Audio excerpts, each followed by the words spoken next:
Guys, welcome back. It is Racer X, and I am actually in Irving, Texas today with my good buddies from Cooley, Dodge, Chrysler, Jeep, Ram, and I actually have a couple of cars here that I have really been looking forward to comparing for a while. Let me show you what they are. Right back here, you've got the Challenger Scatpack, and then of course, right there, it is the Kia Stinger GT. Now, these cars really could not be more different, but they are a really fun comparison. I will tell you why here shortly. Also, guys, if you are new to the channel, make sure you slap the subscribe button down here in the corner. Make sure you hit the notification bell, and we are off.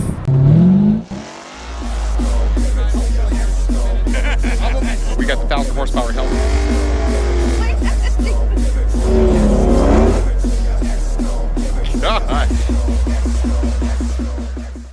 It is actually another really windy day here in North Texas. So sorry about the wind noise, guys. Try and cut it down as much as I can. A little while back, I actually did a review on the Scat Pack, and I compared it to a multitude of other cars, kind of letting you know what it's slower than, faster than, what the good comparisons were, driver's race, so forth and so on. And a lot of the comments were, hey, you know, what about the Kia Stinger?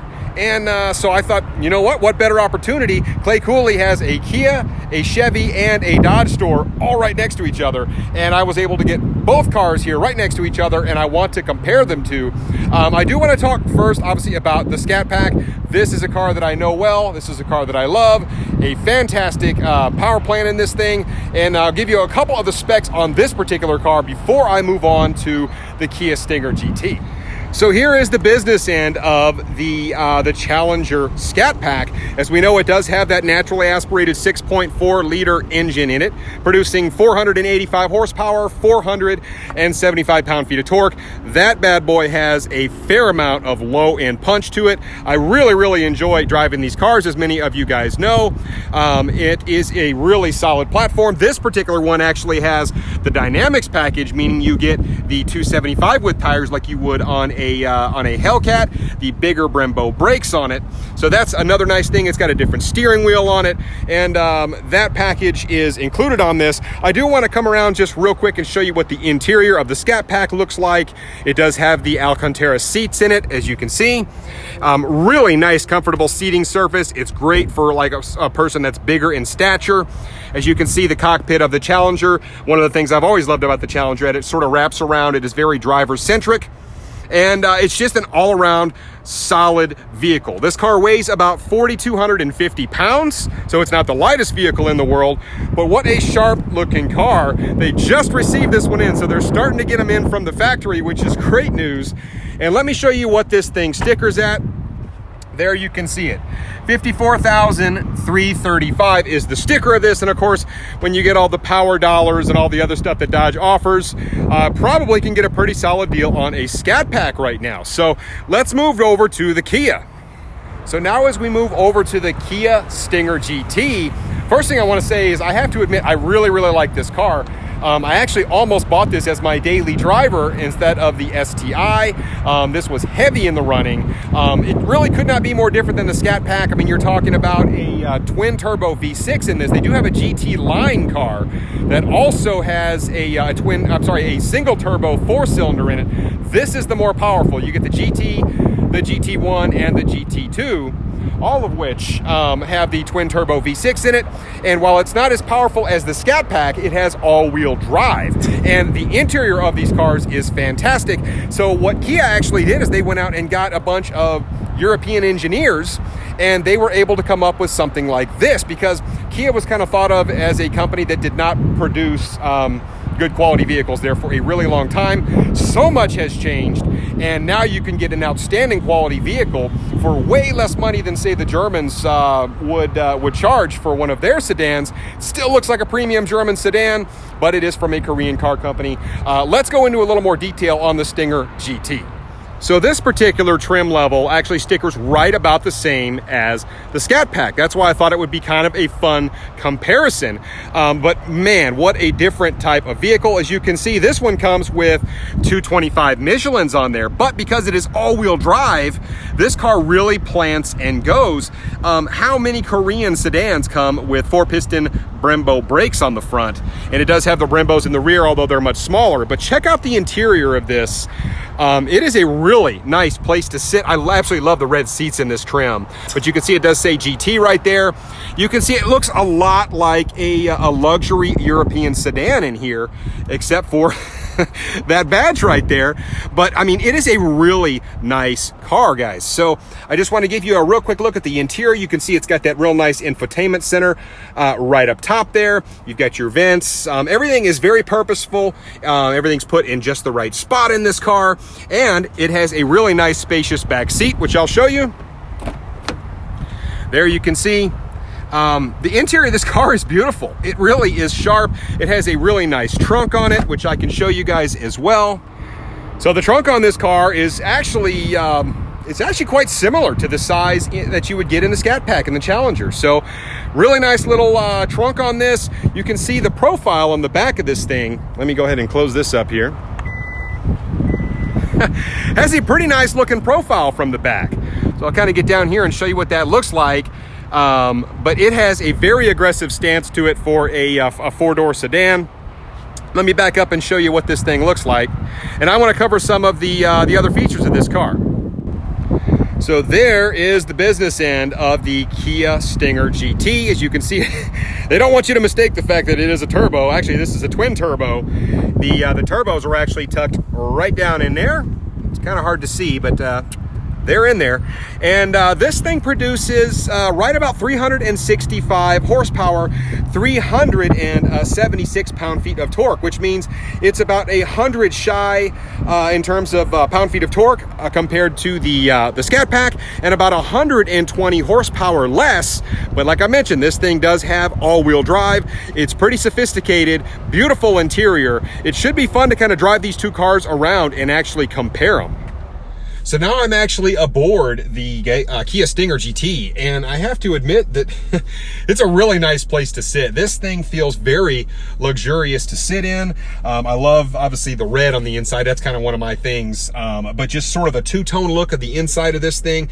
I have sat in Mercedes and BMWs and Audis, and I have to admit, this thing really does feel like one of those premium sedans that cost like double the money. It really has a nice fit and finish. It is a pretty well appointed car. Everything is kind of where I'd want it to be. Let me actually show you just real quick what it looks like from the driver's perspective. So you've got your gauges here right where you'd want them to be. I do really like sort of this, the finish on this. It's kind of like a brushed nickel here. You do have your red accents here as well, red and black, which is a big favorite of mine. Your window and your mirror controls are kind of right where you'd expect them to be. Sound system in this thing is absolutely premium. You've got your phone modes, things like that, your cruise. Right down here, you've got some of your drive mode selections, as you can see.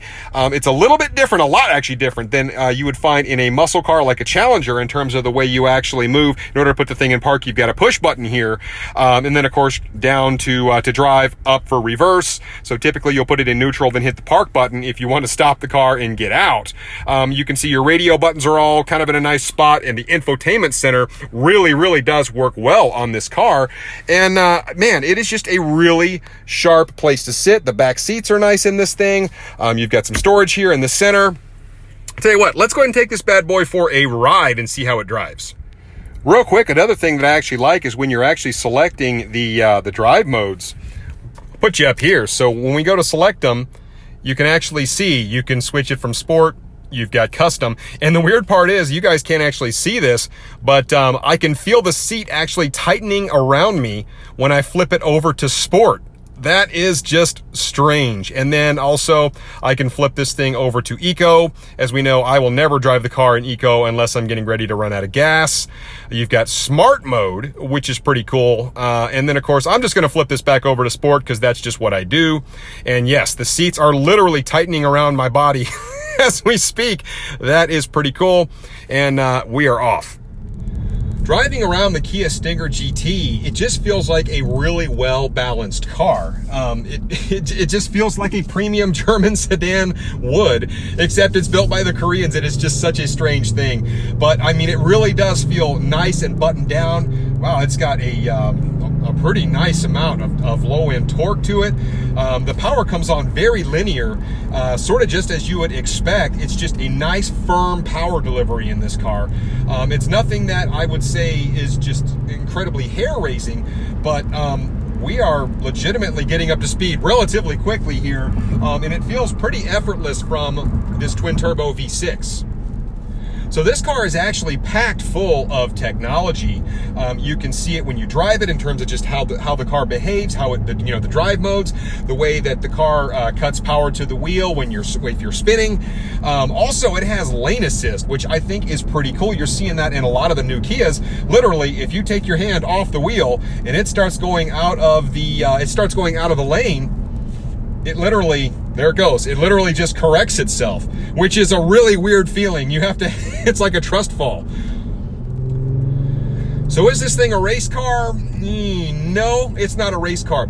I think this car is actually faster than the Charger or the Challenger RT. Off the line with all-wheel drive, especially, this thing would just be all over it. Honestly, if it was to race the Scat Pack, I do think that the Scat Pack, because of the big power difference, is still going to win that. This car weighs in about 200 pounds less than the Scat Pack, but of course, with that 120 horsepower deficit, I just don't think in a straight line, once both cars have traction, that this will keep up. But I will tell you, this thing, we're going up a big hill right now. It most definitely gets out of its own way. It is not a slow car by any stretch of the imagination, and it just feels so well balanced. I mean, the steering is really nice and firm, but it's still light. I don't know how else to describe it. It readily changes lanes, and it's just a really nice driving sedan. So I'm actually pulling back into the dealership now, and I have to admit, this car is just a really well-rounded car. I mean, it's sporty. It feels very, very planted, very buttoned down. It's got a nice amount of power. The power comes on really linear. I love the fact that it's a cross between, it is luxurious on the inside. It does feel like a European sedan. At the same time, it's got that fun level of sportiness to it that just makes the car enjoyable to drive. So I really have nothing but good things to say about the Kia Stinger GT. What a fantastic car. So now I'm in the Challenger Scatpack, and man, what a difference. You get in this car and it just feels so different. This one obviously does feel more driver-centric in the fact that everything feels a little bit more cockpitish, so to speak. But this is a traditional muscle car. It looks retro.